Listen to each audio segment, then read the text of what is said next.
આશીર્વાદ આપતી દયાળુ મૂર્તિ એવા શ્રી હરિના દર્શન કરવામાં કોઈને તૃપ્તિ વળતી જ નથી. આવી દિવ્ય યુવાન મૂર્તિ લોમસ ઋષિ એમ કહે છે કે કાયમ માટે આ મૂર્તિનું તમારે ધ્યાન કરવું, કે જે મૂર્તિના દર્શન કરવામાં તમને તૃપ્તિ નથી થતી. આવા ચિહ્નોએ સહી જે ભગવાનની મૂર્તિ આપને મળી છે, લોમસ ઋષિ એમ આપણે કહે છે કે તમારી મૂર્તિનું યુવાન મૂર્તિ છે એનું ધ્યાન કરવું. શ્રી નારાયણ કહ્યું, હે લક્ષ્મીજી, ઇન્દ્રધુમ્નને લોમસ ઋષિને આત્મ તત્વજ્ઞાન પૂછ્યું હતું. લોમસ ઋષિએ કહ્યું, હે રાજન, શ્રી હરિનું સ્મરણ કરવું, અક્ષર બ્રહ્મલોકમાં વિરાજમાન શ્રી કૃષ્ણ નારાયણ પ્રભુ દિવ્ય મૂર્તિ છે તેનું ધ્યાન કરવું, તેમને મુક્તજનો સેવે છે.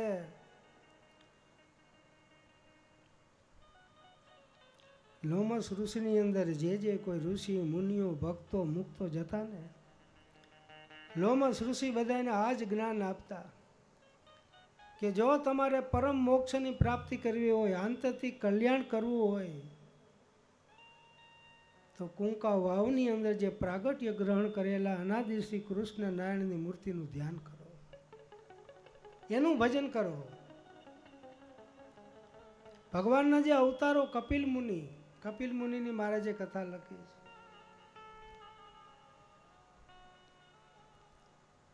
હે લક્ષ્મીજી, એકવાર અશ્વશિરા નામનો રાજા લોમસ ક્ષેત્રમાં અશ્વપર સરોવરના તીર્થ માટે આવ્યો હતો. ત્યાં કપિલ ઋષિ સિદ્ધ ક્ષેત્ર તરફથી આવ્યા હતા. તેમને તે રાજાએ મોક્ષના સાધન પૂછ્યા હતા. ત્યારે કપિલ ભગવાને સર્વકર્માણ ભજન અને શ્રી હરિની મૂર્તિના ધ્યાનને મોક્ષ સાધન કહ્યા હતા. અનાદિ શ્રી કૃષ્ણનારાયણની ભક્તિ, ધ્યાન, યોગ, સર્વ સમર્પણ વૃત્તિ વડે મોક્ષ જરૂર થાય છે. પોતામાં ભગવાનને સુમૂર્ત જોવાનો અભ્યાસ કરવો અતિ ઉત્તમ સાધન છે. શ્રી બાલકૃષ્ણ મૂર્તિનું પણ દિવ્ય 16 વર્ષની મૂર્તિનું અભેદપણે વર્ણન કર્યું છે. તેવા અનાદિ શ્રી કૃષ્ણનારાયણની યુવાન મૂર્તિનું ધ્યાન કરવું. ધ્યાન ઉપાસના પ્રગટ પરબ્રહ્મ પરમાત્મા અનાદિ શ્રી કૃષ્ણ નારાયણ ઈષ્ટદેવનું મહારાજ કે કરવું. ઈષ્ટદેવના ધ્યાન વિના શાસ્ત્રોમાં એવી ચોખ્ખી હકીકત લખી છે કે ધ્યાન ઉપાસના પરબ્રહ્મ પુરુષોત્તમ નારાયણની કરાય, સેવા સંતોની કરાય. પણ મહારાજ કે જેને જે મૂર્તિ મળી છે, જેને જે ઈષ્ટદેવ મળ્યા છે, એ મૂર્તિ વિના બીજા ભગવાનના અવતારો હોય, મહારાજ કે બ્રહ્મનિષ્ઠ સંતો હોય, પણ એનું ધ્યાન કરવાની ના પાડી શાસ્ત્ર. જે પોતાને મૂર્તિ મળી હોય એનું ધ્યાન કરવું છે. હરેક શાસ્ત્રોની અંદર તમે જુઓ, રામાયણમાં જુઓ તો એને એક ઈષ્ટદેવ રામચંદ્રજીનું ધ્યાન કરવાનું લખ્યું છે. ભાગવતનું તમે જુઓ તો શ્રી કૃષ્ણચંદ્રનું ધ્યાન કરવાનું ભાગવતની અંદર લખ્યું છે. સ્વામિનારાયણ ભગવાનના ગ્રંથો વાંચો ને તો એમાં એ જ લખ્યું છે. લોયાના 11ના વચનામૃતમાં શ્રીજી મહારાજે એ જ લખ્યું કે તમને જે મૂર્તિ મળી છે ને એનું ધ્યાન કરજો.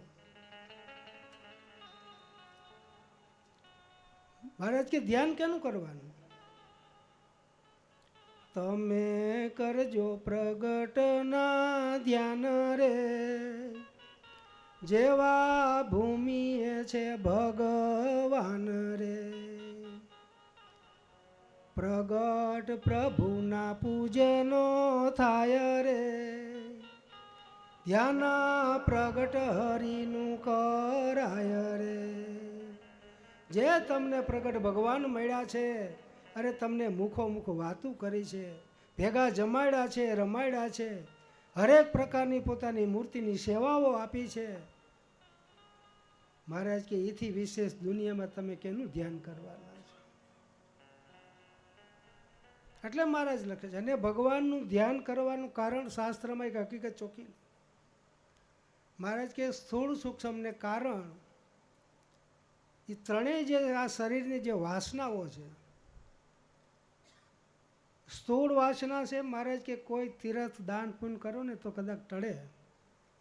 સૂક્ષ્મ શરીરની વાસનાઓ વ્રત તપને યોગ કરવાથી ટળે. પણ કારણ શરીરની જે વાસના વ્રજસાર જેવી છે એ કોઈ દિવસ ભગવાનના ધ્યાન વગર ટળતી નથી. મહારાજે એક આંબલિયાનું દ્રષ્ટાંત આપ્યું. એ કે આંબલીનો આંબલિયો હોય કાતરો, એ કાતરાની ઉપલી જે ફોતરી હોય ને જરાક ચોરો એટલે નોખી પડી જાય, અને એની અંદરનું જે મીંજ છે એને જરાક ચપ્પુ કે કાંઈ ચાકુ લઈ અને કાઢો તો એ મીંજ નીકળે. પણ એની અંદરનો જે આંબીલો છે અને આંબીલાની જો કાળી ફોતરી નોખી કરવી હોય તો એને ગમે એમ ધોકા મારો તો એ બે ફાયદું થઈ જાય, પણ ઉપરની કાળી ફોતરી નોખી પડે નહીં. પણ મહારાજે સરળ ઉપાડ બતાવ્યો કે એને શેકી નાખો ને આંબલિયાને, એટલે આમ કરો ત્યાં કાળી ફોતરી નોખી પડી જાય. એમ મહારાજ કે પ્રગટ ભગવાન જે મળ્યા છે એ મૂર્તિનું તમે ધ્યાન કરો એટલે આવી મોટામાં મોટી જે કારણ શરીરની વ્રજસાર જેવી વાસના છે એ નોખી પડી જાય અને જન્મ મણથી રહિત થઈ અને 8 આવરણ પર ભગવાનના ધામ જે છે, ભગવાનનું દિવ્ય ધામ, એની પ્રાપ્તિ તમને એ કરાવી દે મહારાજ. એટલે શાસ્ત્રકારો લખે છે પ્રગટ મૂર્તિનું ધ્યાન કરો. લોમસ ઋષિ પણ કહે છે કે ભગવાનની મૂર્તિનું ધ્યાન કરવું. તો મહારાજ કે આપણને તો ભગવાને કોઈ રીતે ઊણા નથી રાખ્યા.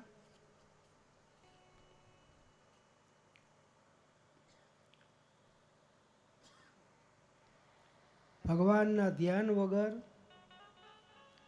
આ ઋષિ મુનિઓ તપશ્ચર્યા કરતા ને રાફડા જામી જતા, પણ એની વાસના કોઈની ટળી નથી. વિચાર કરજો કેટલા કેટલા દાખલાઓ શાસ્ત્રોમાં. સૌ ભરી ઋષિએ 60,000 વર્ષ તપ કર્યું. 60,000 વર્ષ તપ કર્યા પછી એને લગ્ન કરવાની ઈચ્છા થઈ. વિચાર કરી, ભગવાનને પામવા માટે, ભગવાનના દર્શન કરવા માટે 60,000 વર્ષ તપશ્ચર્યા કરી. 60,000 વર્ષ પછી એને લગ્ન કરવાની ઈચ્છા થઈ. લગ્ન કર્યા. મહારાજ કે વાસના કોઈની ટળતી નથી. યાદ રાખજો, ભગવાનના ધ્યાન વગર, ભગવાનની ઉપાસના વગર ક્યાંય કોઈની વાસના ટળતી નથી. વાસના કેની ટળે છે? જે ભગવાનની મૂર્તિ જે દિવ્ય છે એનું જે ધ્યાન કરનારા ભગવાનના એકાંતિક અનાદિ મુક્ત પુરુષો છે, એ બેના યોગ વગર મહારાજ કે આવી વ્રજસાર જેવી વાસના લઈ થતી નથી કોઈને. એટલે મહારાજે લખ્યું છે. 54 ઋષિએ 21,000 વર્ષ તપ કર્યું. 21,000 વર્ષ. હલે નહીં, ચલે નહીં, દેહની કોઈ ક્રિયા કરે નહીં. રાફડો જામી ગયો માથે, બે આંખ ખાલી કોરી રહી, આમ દેખાય દર જેવું. ઉંદરનું દર હોય ને એવી આંખના પોપચા દેખાય. હવે એમાં એક રાજા પોતાના કુટુંબે સહિત ઋષિના આશ્રમમાં ફરવા ગયા. 50 માણસો હતા. કારણ કે ઋષિના આશ્રમમાં જાય ત્યાં શાંતિ મળતી બધાને. રાજા રજવાડાઓ ત્યારે જતા બધા. ભગવાનના મંદિરે આવે ને તો કોકને શાંતિ મળે. જ્યાં ભગવાનના એકાંતિક પુરુષો વસતા હોય ને ત્યાં કોક જાય તો એને શાંતિ મળે. બાકી શાંતિના સ્થાન દુનિયામાં ક્યાંય નથી હો. ત્રિવિધિ તાપની અંદર આખો સંસાર હળગા રાખે છે. ક્યાંય કોઈને સુખ શાંતિ નથી. પછી આ 54 ઋષિ જે તપમાં બેઠા હતા, ત્યાં એ રાજાની જે દીકરી હતી, રાજાની કુંવરી હતી, એ હરતા ફરતા અહીંયા પહોંચી ગઈ ઋષિ આગળ. હવે એને આ દાર જેવું જોયું અંદર આંખમાં, એટલે એક હળી લઈ અને ઘોકાવી આંખમાં, એટલે એ હળી લોહીવાળી નીકળી. એટલે આ કન્યા ગભરાઈ અને સીધી અહીં રાજા પાસે આવી ગઈ. તરત ઋષિને મનોમન સંકલ્પ થયો કે મારા આશ્રમની અંદર આવી વિચિત્ર કન્યાઓ આ કોણ છે? બધાય જે મારા આશ્રમમાં હોય બધાના ઝાડા પેશાબ બંધ થઈ જાઓ, આવો ઋષિ હરાપ દઈ દીધો, સંકલ્પ કર્યો. આ 50 ઝાડા પેશાબ બંધ થઈ ગયા. વિચાર કરો. બધાય ગભરાવા માંડ્યા. રાજાને એમ થયું કે આ કોઈએ પણ કાંઈ અપરાધ કર્યો છે. આ ઋષિનો ચમત્કારી આશ્રમ છે, કોઈએ પણ કાંઈ અપરાધ કર્યો તો આપણને માથે આ દુઃખ આવ્યું છે, નકર ન આવે. બધા અહીંયા ગયા. દીકરીએ વાત કરી કે હા બાપુજી, એક ભૂલ થઈ ગઈ છે, મેં હળી ગોકાવી લોહીવાળી નીકળી હતી. એટલે બધા અહીંયા ઋષિના આગળ ગયા. આ મટી બટી આઘી કરી. ત્યાં ચવન ઋષિ બેઠા હતા. રાજા માફી માગવા માંડ્યા કે અબુજ કન્યા છે, ભૂલથી તમારો અપરાધ થઈ ગયો છે, તમે એને માફ કરી દો. એટલે ઋષિ બોલે છે કે એ કન્યા ક્યાં છે? મારી આગળ લાવો. રાજાને એમ કે કન્યાને હરાપ દેશે, બારી નાખશે. હા, એ કન્યા એની આગળ લઈ ગયા. ઋષિ આગળ ઊભા કર્યા સામે. એટલે ઋષિ કે આ કન્યા મને પરણાવો તો તમારા ઝાડા પેશાબ છૂટા થાય, નકર ન થાય. વિચાર કરો. 21,000 વર્ષ તપ કરી માથે રાફડો થઈ ગયો તો, પણ એ રાજાની કન્યા જોઈ અને એને શું કીધું કે આ કન્યાને જો પરણાવો ને તો તમારા ઝાડા પેશાબ છૂટા થાય, નકર નહીં થાય. આ એ ઋષિએ 21,000 વર્ષ તપ પછી કન્યાએ લગ્ન કર્યા. મહારાજ કે જેનામાં ઝાડા પેશાબ બંધ કરવાની શક્તિ છે, પણ વાસના ટાળવાની શક્તિ કોઈ આગળ નથી. વાસના કોણ ટાળે ને કેની ટળે એ શાસ્ત્ર બતાવે છે. જેને પ્રગટ ભગવાન મળ્યા હોય, જેને પરાત્પર પર નારાયણનો યોગ થયો હોય સાક્ષાત, એની જેને સેવા કરી હોય, એના જે મળેલા મુક્તો હોય, મહારાજ કે ભગવાન અને ભગવાનના એકાંતિક જે મુક્તો છે એ બે વિના કોઈ વસ્તુ શક્ય જ નથી વિશ્વની અંદર. કાં પ્રગટ ભગવાન મળે અને કાં પ્રગટના મળેલા મળે. શાસ્ત્રકારો બે હકીકત લખી છે. કાં તો મળે પ્રભુ પ્રગટ પ્રમાણ રે, કાં તો તેના મળેલે કલ્યાણ રે. માટે સાચાને શોધવું સાચું રે, કલ્યાણમાં ન રાખવું કાચું રે. એ બીજાનું પૈડું છે પાર ઉધારે રે, તમારું કેમ કરીને ઈ તારે રે.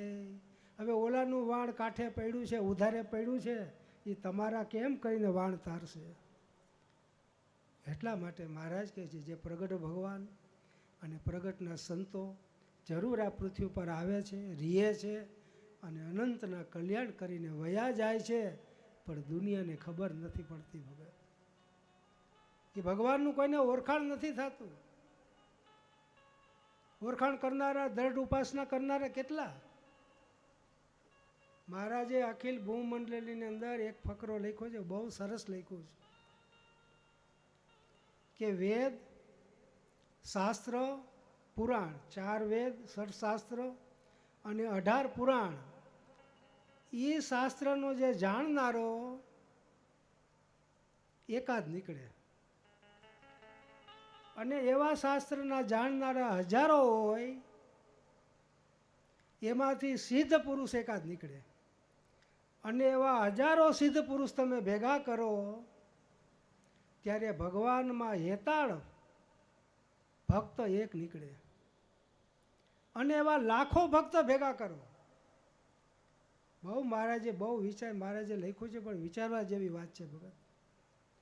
એવા લાખો ભક્ત ભેગા કરો ત્યારે આ પ્રગટ ભગવાન અનાદિ કૃષ્ણ નારાયણની સત સ્વરૂપની ઉપાસના વાળો એક નીકળે.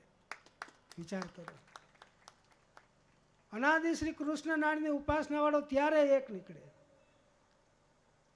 હવે એવા જે મુક્ત પુરુષો પરિપૂર્ણ રીતે ભગવાનનું વર્ણન નથી કરી શકતા, એમાં સાધારણ પ્રાણીની ક્યાં વાત આવે? આવો મહિમા મારે જે શાસ્ત્રોમાં લઈ. પણ મારે તો આ શરણાગતિ મંડળને એક કહેવું છે કે આપણા બધાના મોટા ભાગ્ય છે કે વગર માગે ભગવાને આ મંડળને આશીર્વાદ આપ્યા છે. ભગત માગવા નથી પડ્યા, વગર માગે આશીર્વાદ મળ્યા મંડળને. વગર માગે એટલે કુંકા વાવની મૂર્તિ પધરાવી 75ની સાલમાં. ભક્તોએ કોઈ માગ્યું નહોતું, પણ મહારાજે વગર માગે ભક્તોને આશીર્વાદ દીધા. એ કે હું એટલો બધો રાજી થઈ ગયો, આ મારા નાના નાના ગરીબડા છોકરાઓએ મારું કેવું કામ કર્યું. આખા વિશ્વમાં મને પ્રસિદ્ધ કરી દીધો કે જન્મભૂમિ કુંકાવાવ અનાદિ શ્રી કૃષ્ણ નારાયણની મૂર્તિ આ ભક્તોએ પધરાવી દીધી. કેટલા ભગવાન રાજી થઈ ગયા. એ ક્યાં મારે આ ગરીબડા ભક્તોને શું દેવું? ત્યારે મહારાજ બોલે છે, હો એ કે ભલે મારા ગરીબડા ભક્તો રહ્યા, સાયકલ હાંકવા નથી, રહેવા કોઈને મકાન નથી, પહેરવા કપડાં નથી, થીગડા મારવાના, બૂટમાં થીગડા, લાકડામાં થીગડા, પણ મહારાજ કે તમારી ઘરવાળીઓ હોનાના હાકરા પહેરે ને, હોનાના હારલા પહેરે ને, તઈ મને શાંતિ થાય. આવા આશીર્વાદ વગર માગ્યા આપ્યા જ. એક તમે વિચાર કરો કે ભગવાન ઈષ્ટદેવની એટલી બધી અપાર કૃપા મંડળ પર ઉતરી છે, વગર માગ્યા આશીર્વાદ. કુંકાવાવમાં ફૂલવાડીનું મંદિર કર્યું ભક્તોએ. મહારાજ કે તમે ગજા ઉપરાંત સેવા કરો છો. મારા સાચા શરણાગતિ મુક્તો તમે છો, મારા તમે સંતો છો. અને જામવંથલીમાં ફૂલવાડીમાં ભગવાન માટે તમે એવું જો મંદિર બનાવ્યું છે,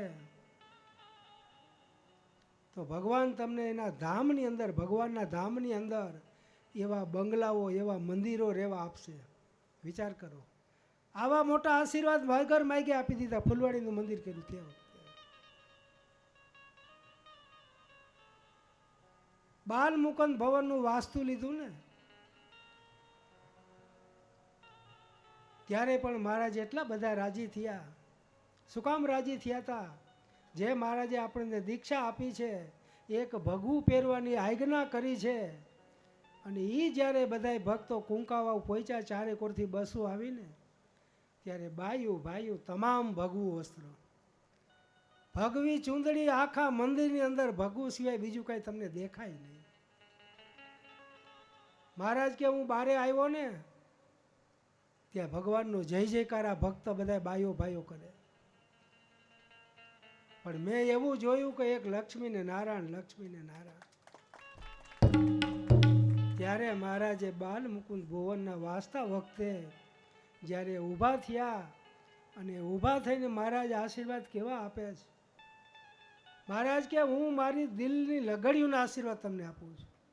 દિલની લગડીઓ, ઉપર સલા આશીર્વાદ નહીં હો.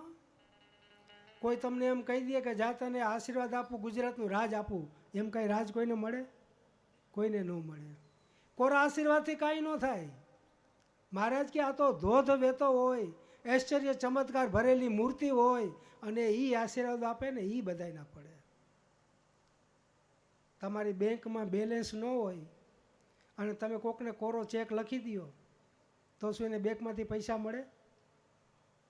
કોઈને ન મળે, ફજેતી થાય અમુકની. એ તો મહારાજ કે ચીનવાળી જે મૂર્તિ હતી, ભગવાનની ચમત્કાર ભરેલી મૂર્તિ હતી, ઐશ્વર્ય ભરેલી મૂર્તિ, આપણા ભક્તોએ કંકોત્રીમાં લખ્યું છે. અનંત દિવ્ય ગુણોવાળા, અનંત દિવ્ય ઐશ્વર્યોવાળા, અનંત દિવ્ય શક્તિઓવાળા, અનંત કોટી મુક્તોથી સેવાયેલા આ અનાદિ કૃષ્ણ નારાયણની વાત છે. મહારાજ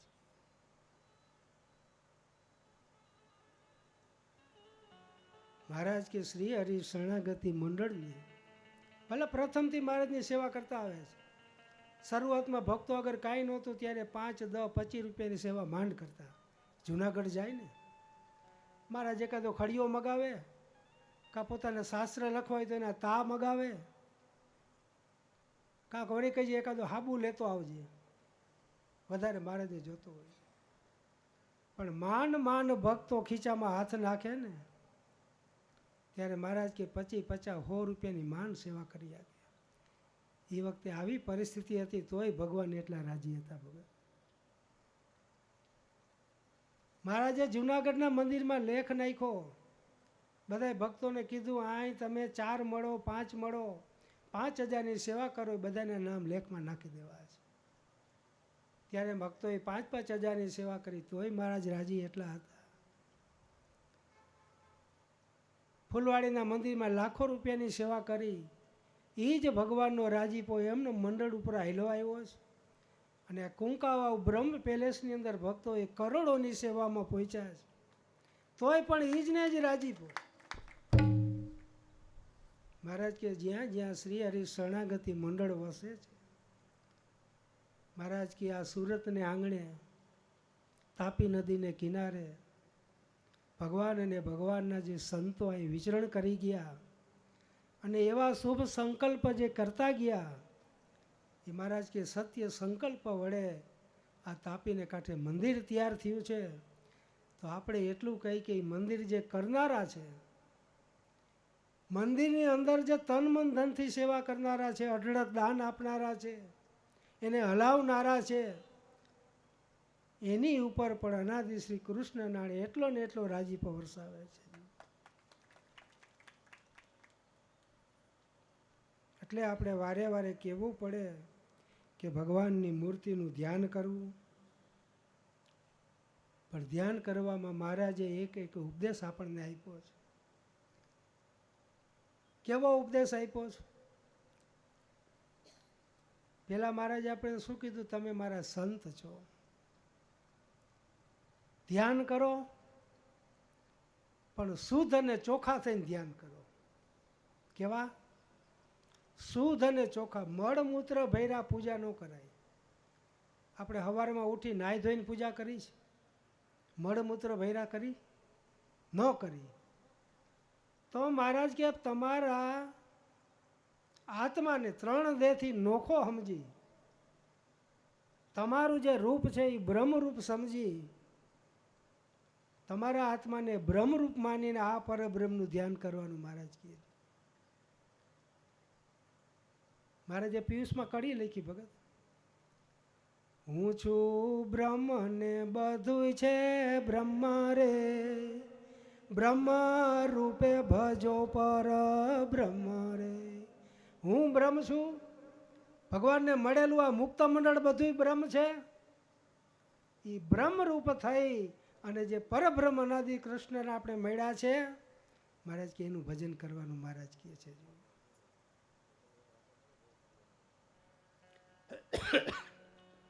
નિજાત્માન બ્રહ્મ રૂપમ દેત્રિય વિલક્ષણમ વિભાવ્ય તેન કર્તવ્ય ભક્તિ કૃષ્ણે છે સર્વદા. પોતાના આત્માને 3 દેહ, 3 અવસ્થા, 3 ગુણ.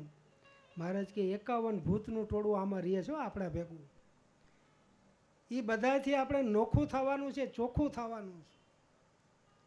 તમારું સ્વરૂપ એકદમ ચોખ્ખું સમજવાનું છે કે મને પરબ્રહ્મ મળ્યા છે, હું બ્રહ્મ છું, અને બ્રહ્મરૂપ થઈ અને ભગવાન પરબ્રહ્મનું ધ્યાન કરવાનું છે. તો મહારાજ કે શ્રી હરિ શરણાગતિ મંડળને આપણે કાલે ને કીધું ને એમ ભગવાનને પોતાની કુંજ વ્રતિ વડે સેવી અને ભગવાનને મહારાજ કે માયા પાર કરી દીધા છે, દિવ્ય દ્રષ્ટિઓ આપી દીધી છે. પણ અનુસંધાન નહીં ચૂકવાનું. અનુસંધાન માટે તો મહારાજે એક પુસ્તક લખ્યું છે, સેવા, ભક્તિ, ઉપાસના અને અનુસંધાન. અનુસંધાન નહીં ચૂકવાનું કોઈ દિવસ. જેને જે સ્થિતિ ભગવાને આપી છે, જેને જે ફરજ કરવાની આપી છે, એ અનુસંધાન કોઈ દિવસ કોઈ સંત ભક્ત મુક્તો આચાર્યો કોઈ દે ચૂકવું નહીં. એક જ વસ્તુ છે કે ભગવાનની આજ્ઞામાં રહીશું, ભગવાને જે આપેલા મૂળ સિદ્ધાંતો, ભગવાને આપેલા આપણા જે સંસ્કારો, ભગવાને આપણે આપેલા જે ચારિત્ર્યોના સંસ્કારો, એની જો દ્રઢતા આપણે રાખશું ને તો આપણે સંપ્રદાયનો વિકાસ કરી શકશું. એટલા માટે મારે શુદ્ધ થવાનું લખ્યું છે કે જો તમારામાં સારા ગુણ હોય, સંતના ગુણ હોય, તો તમારું ગુણ જોઈને દુનિયા રાજી થાય.